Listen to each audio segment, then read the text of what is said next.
Thank you all again for coming. This is a webinar on how to assist with the volunteer face shield production and distribution. As an AIA gathering, I need to just remind everybody of the AIA antitrust policy. I don't think that this will be a problem during this conversation, but this is just to let everybody know that we support free enterprise and competition and strictly adhere to antitrust avoidance guidelines. So here are just some simple rules for everybody to keep in mind. Obviously, you all have your cameras disabled and your microphones muted, so thank you very much. If you are joining us via web or application on your desktop, please type your questions and responses into our chat box, and Patty and I will be actively monitoring those and asking our panelists your questions. And of course, this is a non-judgment zone, so everybody is welcome to express themselves and do so freely. And with that, I would like to welcome our AIA Detroit Secretary, Megan Martin Campbell from Inform Studio, to give a brief introduction. Megan? Thank you, Lauren. So we are all now settled into working in a different mode right now. And now that we're all settled in and made our adjustments, there's been we're all looking at a great need for PPE in our healthcare industry, especially locally here in Detroit in the surrounding area.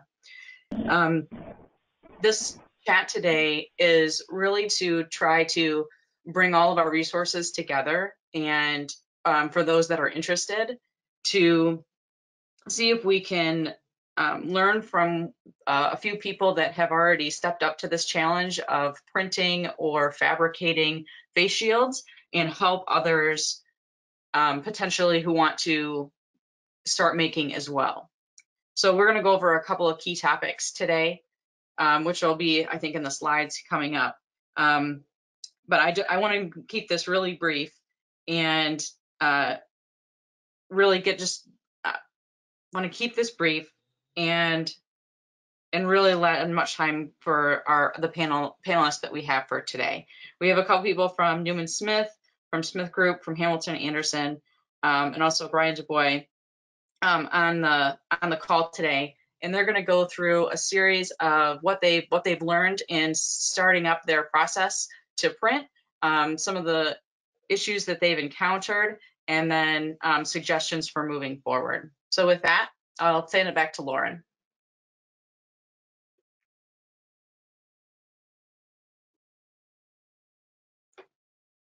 Thanks, Megan. It seems like some people are having trouble hearing, so I just typed into the chat box. If you are having trouble or difficulty hearing and you're on your computer, I would recommend muting your computer and calling in the phone number that was sent out as well, and you should be able to hear more clearly through that.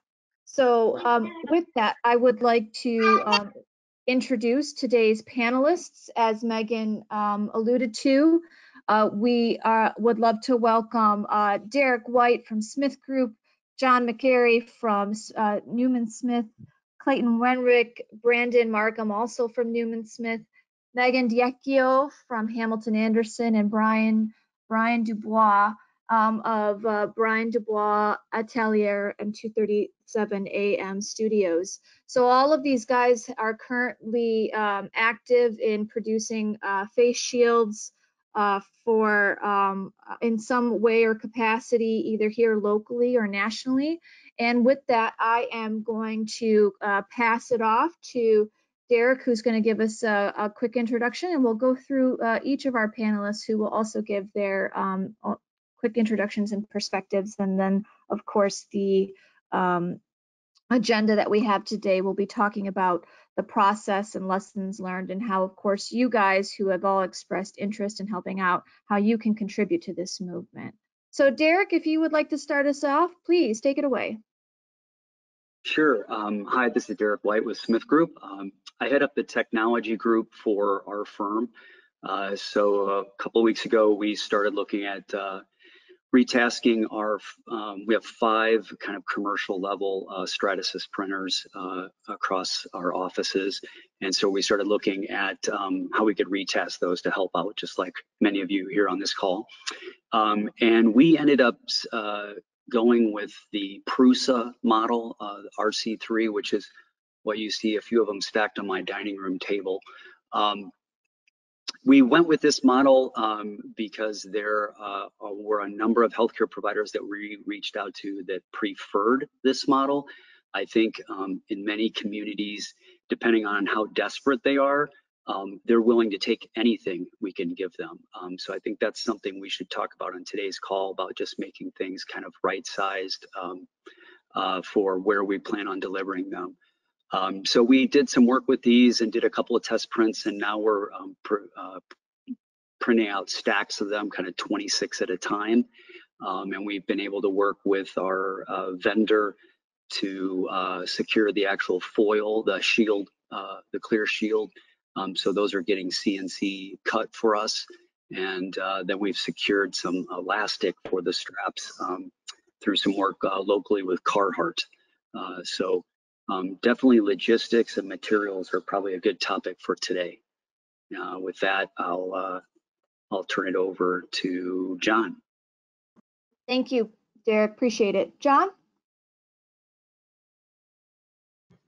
Oh, I think we might there. I think we need Megan with Hamilton Anderson first.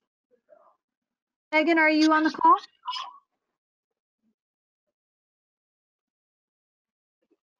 We can come back to Megan. Go ahead, John. I'll advance the slides. Okay, great. Thank you. I'm here if you'd like me to go. Sorry. Yeah, jump right in, Megan. All right. Go ahead, guys. Sorry about that. Yeah, so Hamilton Anderson started printing with our MakerBot. We have one. We started a week and a half ago. I had never used a 3D printer before, but I knew we had one. And when I saw articles and information going around about it, I got excited and reached out to our team to see if we could get going. And so I've been printing them with some technical support from a former HAA employee who had been using the machine extensively. And I think I'm probably a good example and can speak to any questions people might have of I've never 3D printed and how much time consuming is this going to be. So at this point, you can see the model we're printing, which I believe is similar to what Newman Smith will be talking about. It's one of the fastest models to print, and with the technical issues we've had and the troubleshooting I've needed to do, I've only been able, and the fact that I have 2 kids and don't run it at night, I've been able to print about 60 of them at this point. So we're getting the shields fabricated to attach, and we're planning to donate them to Henry Ford. Hopefully this weekend we'll get them over there. Thank you. And I'll turn it over now to John. Yeah. Appreciate it. Mm-hmm. Thanks, Megan. So Clayton and I from Newman Smith, as previously stated, there are a lot of models out there, and picking the right one was pretty difficult and time consuming. But we settled on one that's inspired by Sabin's lab. They actually have a latest version. It's a 6-hole or a 6-prong that holds this visor. We actually went with a 3-hole or a 3-prong one, just simply because our workflow worked better for that. We had a 3-hole puncher, so it was very easy to just start to fabricate these.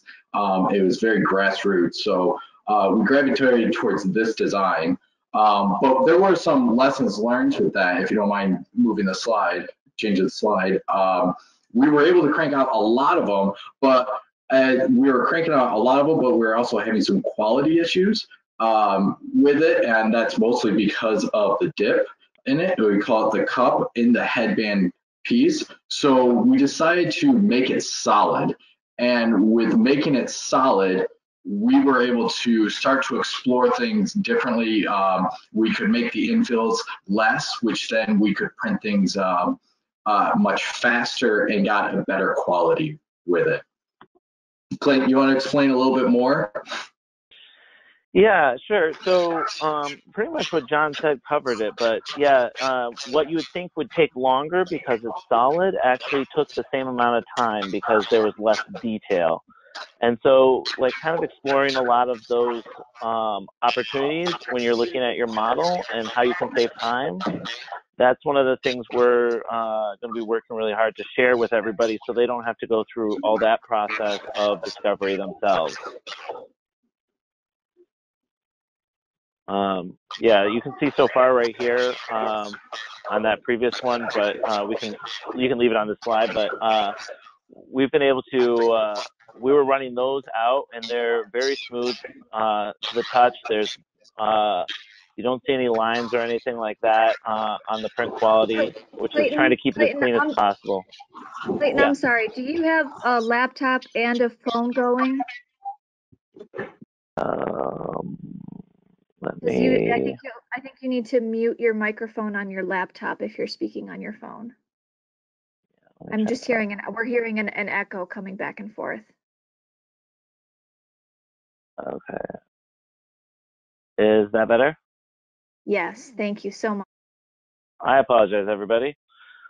Okay, sorry. I was that guy.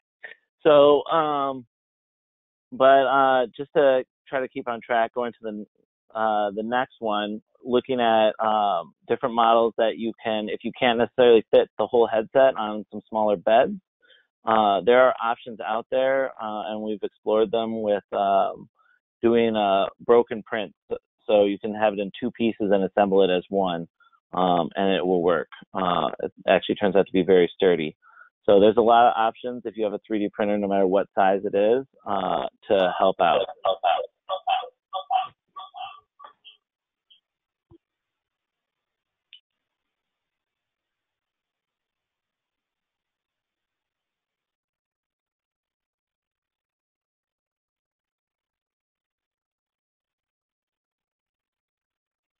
Okay, so John, Clayton, Derek, Brian, how do you decide what which visor to make, or materials, or if you want to talk about some of the connections and things that you've made to hospitals and other facilities and how that influenced your decision on which visors to start making, that would be great. Yeah, we've reached out to a lot of local hospitals and just got their feedback on which model they preferred. Also models that they've received, and we gravitated more towards this one just because it's lighter. We were able to again fabricate it faster, and the big one was to keep it clean. A lot of face masks that we've came across or heard about, nurses would have a tough time cleaning. It would be maybe there's a foam padding to it. Well, it's very difficult to keep that clean, and it could have irritate their skin while they wear it all day. Or if the visor is so heavy, the elastic band around their head has to be very tight, and it could cause headaches. So keeping something that's light, that can be manufactured quickly was important. And so that's where we're fortunate enough that we had an Ultimaker S5. We had two of them that we were able to put three of them on a build plate. And with Clayton and I's combination, we were able to crank out about a visor every 15 minutes. But one issue that we were having was we had to change the plate every 90 minutes. That very time consuming, and babysitting these machines. There's other things that we have to do, and also in other processes like punching holes for the visor. So that's where we started to look into the solid stack. This was a really effective way where we could stack these up X amount high, and we fit three of them on that build plate. So we could have three stacks of 8 or 12 or 24, and we could have this run for a large amount of time. We've experimented with a lot of different stackings. Actually, Bjark Angles just opened his file up for everyone to use, and they also used an Ultimaker. We did have a little bit of issues with that, and we also noticed it was very, very time consuming. So we actually took some of his files, learned what he did, and applied it to ours, and we were able to crank out a visor in about and we have these up running about 15-hour runs now, and we actually just had our first successful one. But essentially what we do is we just apply a PVA plastic, and PVA instead of PLA is a water dissolvable plastic that peels right off. Well, along with those, we also looked at the Prusa and a couple other mass versions, just fabricating and stacking them as well. Yeah, Derek talked about this a little bit earlier as well. The different hospitals have different requirements. So if you are planning on printing something, especially for somebody local, it's really important to reach out to them and find out what they're looking for and what they're willing to accept. We found most of the Metro Detroit hospitals are willing to accept pretty much anything, with the exception of the University of Michigan. They're specifically requesting just the Prusa design. So if you are looking to do this, that's one thing to try to make sure, because you don't want to spend a lot of time and energy doing something for all the right reasons, but not having it be able to be used. So before we get into more detail about this, I want to ask Brian Dubois, are you on the call? Because we haven't been able to introduce you yet.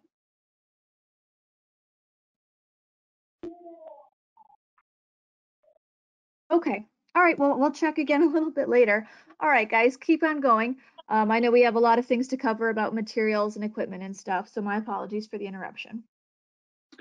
One of the other things that we had a quick call yesterday before this one, just to prep a little bit. And one of the other things we mentioned yesterday was that it's not just hospitals that need face shields. So there's certainly fire and police workers, anybody who's a first responder can benefit from these. So if you want to even work even more local in your community, those are some good places to start as well. It doesn't just have to be hospitals. And you guys talked about how yesterday how the difference between foam and plastic, because we know that Brian is working with more foam pieces and heavier plastics for the shield. So how do those affect the construction and the production of these things, and what's more environmentally friendly versus chemically resistant and able to withstand more sanitization and a longer lifespan at these facilities? Sure. So like for a lot of the hospitals have put out what they're willing to accept material wise, and for Newman Smith at least, we kind of did a balance game where we decided to use PLA plastic material because it's biodegradable, and it might not be as chemical resistant as some of the other ones, but it will do its job just fine. It just might not last as long, but in the end, these are all going to go into a landfill somewhere. So it'd be nice to have a little less plastic buildup. That was kind of our approach to it. And for Smith Group, we are using ABS. Just that's what was working best with our printer and the design that we went with.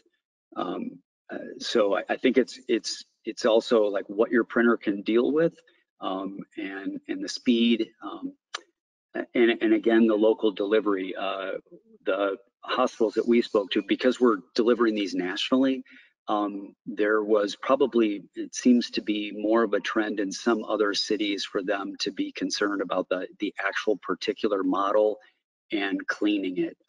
Not that we're not everybody's concerned about keeping them clean, but there's been a kind of a preference for a different model in some of the other cities that we've been delivering in. And for all of our panelists, what have been some of the struggles either with sourcing material or cutting down the actual shield itself?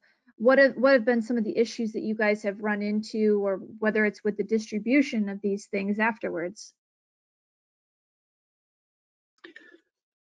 Well, you know, for Smith Local. Group, I think one of the benefits of the design that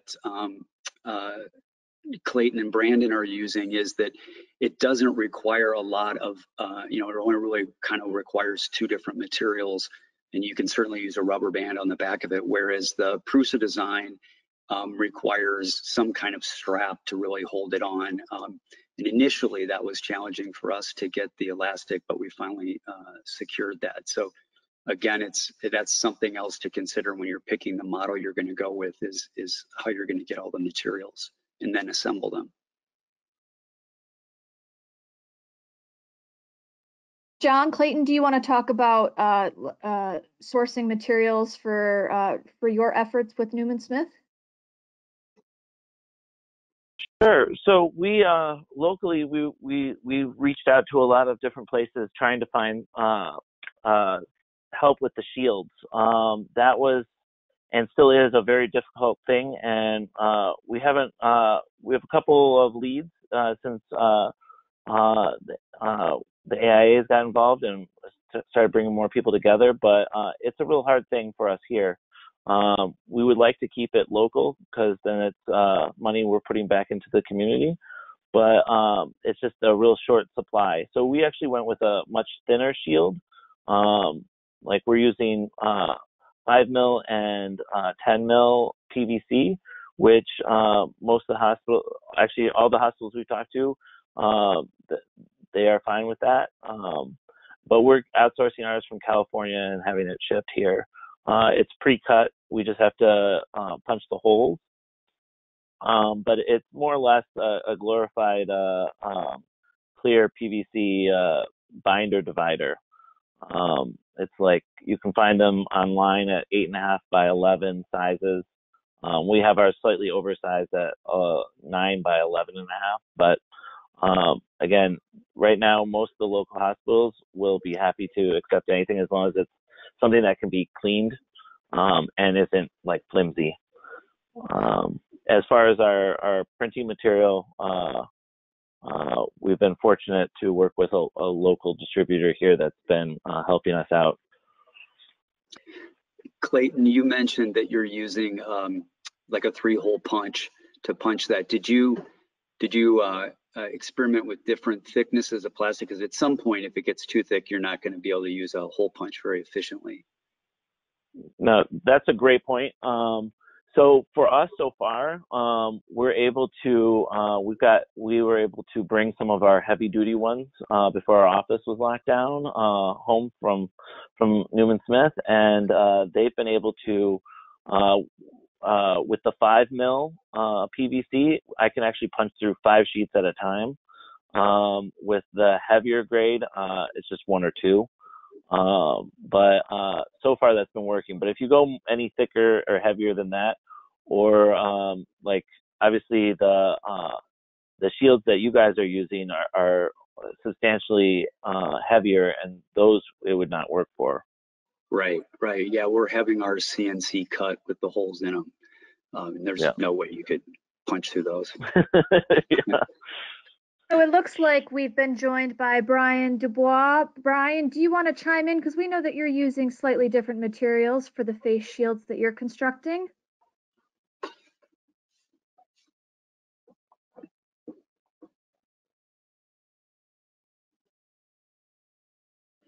Brian, are you there? I see 237 on. Okay. If for some reason, nope. All right, we will Lauren, try again. That you make. Yeah, I would just add as an option too. I'm actually working with a friend of mine who has a cry cut, or it might be pronounced cricket. I honestly don't know. But she's cutting the sheets on that. So that's an alternative as well. And then it rounds the corners and it cuts holes in them at the same time. That's a fairly expensive machine, so I don't think anyone's going to go out and buy it, but it's something that a lot of people have. So you might know someone who has one. And I think it's there's been some mention about how the print here is fairly smooth to the touch, and I would say that's important to keep in mind, because you don't want any kind of sharp edges or corners on this, because you don't want the healthcare worker to tear their glove. So it's ours have been really smooth. Some of our first ones, before we refined it, we were using sandpaper to take off some edges, but we've been able to kind of finesse the model down now to not have to do that. But it's certainly something for you guys to keep in mind if you start this up on your own. Okay, I finally got word from Brian that he's officially on the phone. Brian, can you speak up and give us your perspective on this process?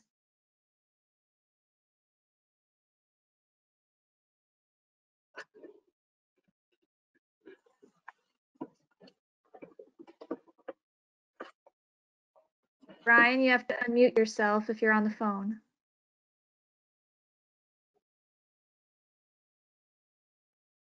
Real quick, while we're waiting for Brian, I'd just like to touch on what Derek mentioned also with the sanding.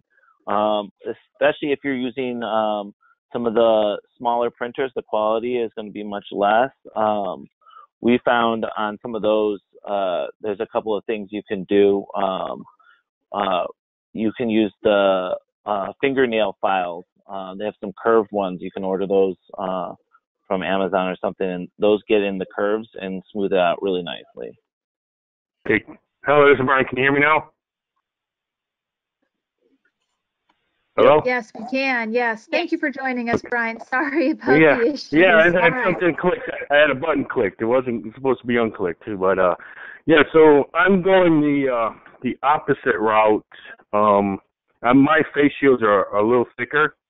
I'm using a 30 thou polycarbonate, and I'm using a EPDM rubber foam at the top, and then nylon straps. The reason being is that in my studio with my CNC, I don't have a 3D printer and I don't have a laser machine. So I'm kind of making them to what my studio can produce. And so they're durable. I had a few doctors kind of test them in the field before I kind of did my run, and they liked them. So I made about 500 of them right now. I have 500 of them in my shop, and if I really wanted to, I could probably produce 300 to 500 a day with 2 or 3 people helping me. So that's where I'm at. And then of course we have the sourcing issue. So with everybody trying to get PETG material and this and that, I had to kind of look at what other variables I could work with and not be in a pinch, because I did get in a pinch with trying to get elastic. So I had to switch that. But yeah, right now I'm kind of sitting on some right now and kind of figure out the next thing. Wonderful. Thank you, Brian. So we know that a majority of people that responded to this webinar, there's a good portion of you that are interested in 3D printing. So do the panelists want to talk a little bit more about the equipment and what type of 3D printers can be used? And Megan, I know you mentioned that there are other components that can be printed besides the headbands, and Amy Baker mentioned that in her comment that she submitted beforehand. So if you guys can walk us through some of that, that would be great. Yeah, at Newman Smith, we've been using just that layer-based 3D printer, which has been really helpful for us. That's something that is pretty easily accessible. You can also use something like a Prusa or a MakerBot or Ultimaker. That seems to be working the best for us and our model. But there are a lot of different 3D printers out there, and there's a lot of different build plates. And that was important for us to just experiment and make sure that that anyone can start to 3D print it. So some of these headbands are pretty large. So having an option to break them apart for someone who has a smaller build like?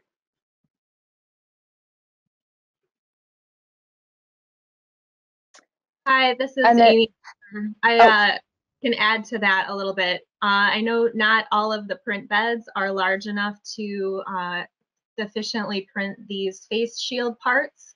And for people that still want to be involved, I've been making cloth masks for the past several weeks. And the feedback with those, and just with the type that have elastic that go behind the ears in general, is that the nurses that are having to wear these for their entire shift are having some rubbing and sort of discomfort issues with the elastic behind their ears. So there's 3D printed patterns available. We're kind of calling them ear savers, but they might also be called mask hooks or mask adapters if you were to do a search for them. And one of the models is NIH approved at this point. So that's the one I've been starting to print in addition to making the cloth masks. I think that's a great point because, I mean, if you scan the web looking for 3D printing and pandemic, you're going to find tons of information about face shields, but there are a lot of other things that could be done. And I actually worry that we might end up having a glut of face shields at some point, and not look at other things. So I think that's a great idea. We just got a request from a hospital in LA to look at printing BV filters for them, which has me a little nervous because that's a little more, seems a little more technical and, integrated with life safety equipment, but it's something that they have an extreme need for right now. So I think it's good to look at other things besides face shields. Well, and I think that is where some of the outreach that you attendees have suggested that you're interested in doing is going to be so important. And we recognize that you're working from home and there's some challenges that come along with that. But the whole point of this webinar is to open up the possibilities for everyone on this call to be involved in some way, shape, or form. And that can be everything from just contributing money to 3D printing to just calling around hospitals and actually figuring out their needs. And if that means they need face shields or they need these additional components that Amy and Derek are mentioning, I think that is critical for us as an industry to contribute successfully to this effort as in a holistic form. So with that being said, do you guys, the panelists, want to talk a little bit about some of the lessons learned and any tips and tricks going forward with, you might have already covered some of these, but just reiterating that. And if there's anybody on the call that has other things that they want to contribute as far as like what Amy said that she's already started and you guys have things that we should be aware of, please feel free to chime in. And then shortly after that, we'll move to open Q&A. I can start with this image that's up right now, actually. And one of the things that we're hoping to do with this this open conversation is share. Obviously, we're sharing all of our knowledge, but share some of our file settings. So between all of us here, we're using a lot of different tools, and hopefully that will relate to everybody out there that has different stuff too. At Newman Smith, the main machines that we're using right now are the Ultimakers, and what you can see right here was we were trying to increase the speed of the Prusa design mask, which is the more substantial mask that if a hospital is asking for a specific one, that's the one they're going to be asking for. And right now, it was when we got it initially, it was taking a long time to print, so we adjusted some settings and we cut the printing in half, pretty much, from the recommended settings, and we were still able to get a really good mask. But when we were printing it, we started getting hairs where they'd start to peel apart, like what you're seeing in the image, and we were able to fine tune it more by adjusting the heat so it's stuck better. And the second round of that, after the adjustments, is the one that you see above it. So you can see we're happy to share that kind of stuff. And if anybody in the audience has questions down the road, we're happy to help anybody.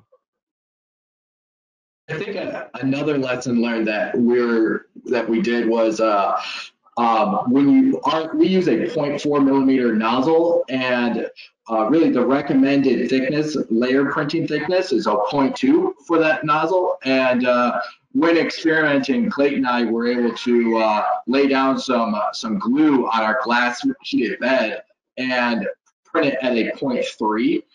Which is a little higher than they recommend, but it dramatically sped up the prints.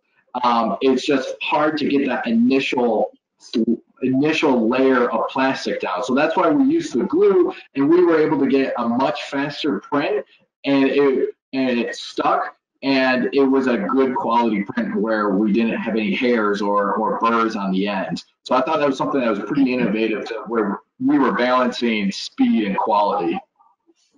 Yeah, and just to piggy off of that even further, the glue, if anybody out there is using a glass bed to 3D print, often there's most of us know the trick out there, but in case you don't, you can lay a layer of glue down on your glass bed, and it'll help your print adhere so you don't get peel, where the model starts to peel off after sitting there for a while with all the heat. We were actually able to forego printing a raft or brim, which is basically a layer around the model that you're printing that helps it adhere additionally to the plate. If you use Elmer's extra strength glue, it's just a water soluble glue, and use that as your glue, it will hold it without doing any brim or any raft, which will save a tremendous amount of time and cleanup.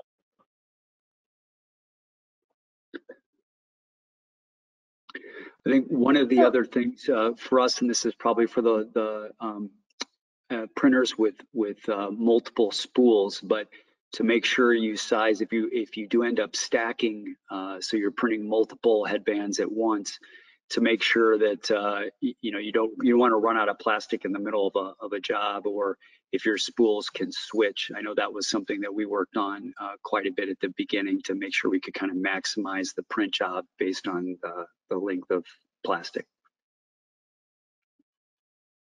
So how can everybody else contribute to this? I mean, we have a lot of conversations that are happening in the chat box, and thank you all who are contributing to that dialogue. We are aware of the Monroe and Ann Arbor Facebook groups that are doing a lot to help those areas, and we do have more information that we'll chat about in a little bit about what AI Detroit's going to be doing.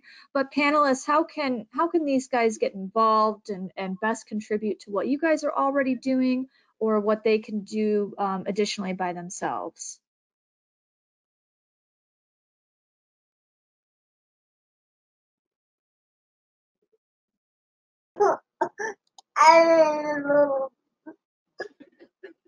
I think if people have the capability to print, certainly that's the obvious choice. But speaking on the behalf of a novice, it is a time commitment to figure out how it all works, and understand the lingo and get the support you need to get it working.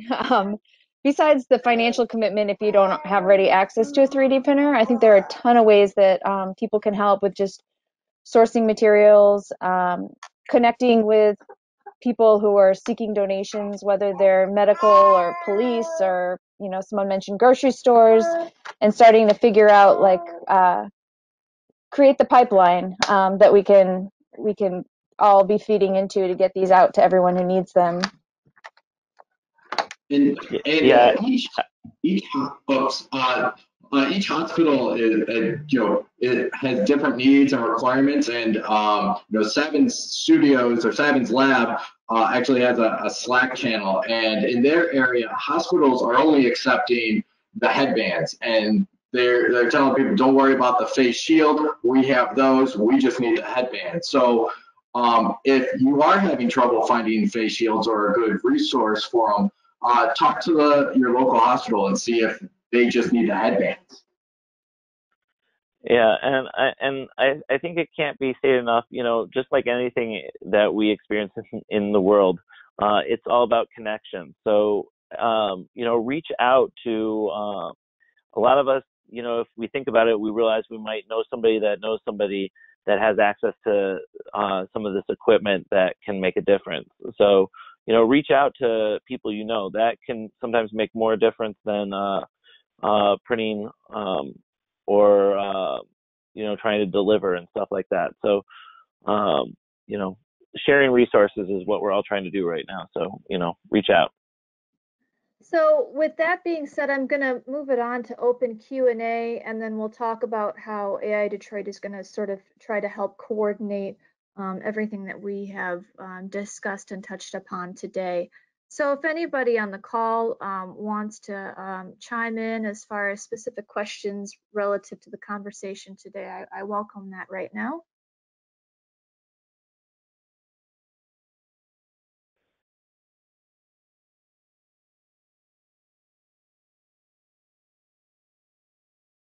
Otherwise, if our panelists want to continue on with any sort of detailed discussions or tips and tricks, I welcome more discussion. We still have a few minutes left in the hour.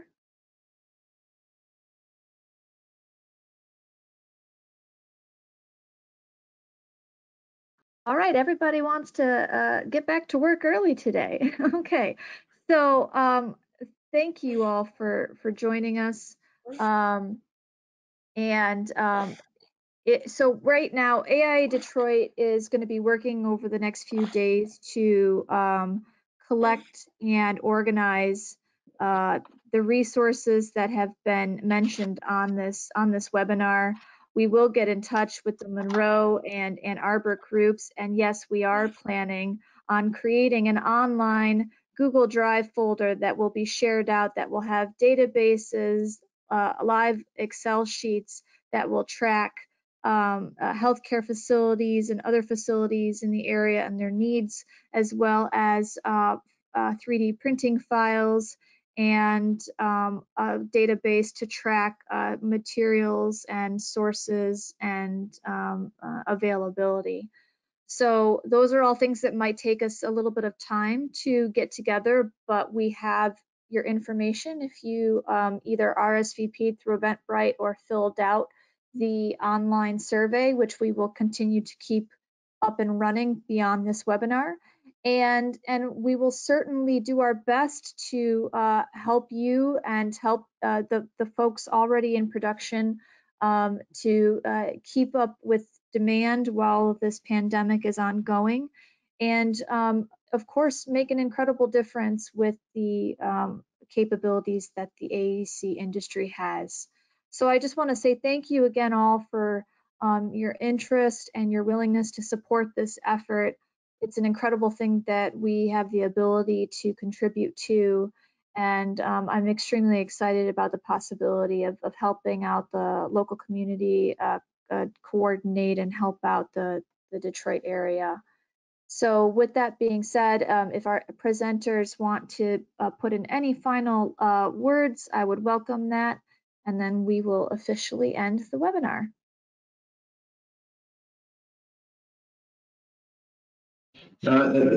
Thank you, Megan, for and Lauren and all of AIA Detroit for setting this up. And we're the Newman Smith crew are happy to share all our documents and files and settings. And you know, if you have any questions, please reach out to us. We're all in this together.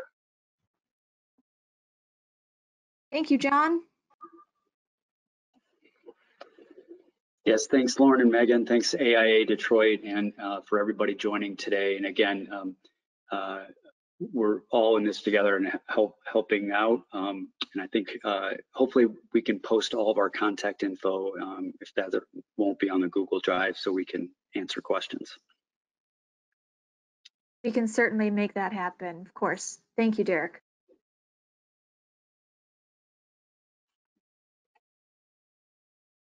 Well, with that being said, everyone, thank you again. This recording will be posted to our YouTube channel, and we will be in touch with you all shortly.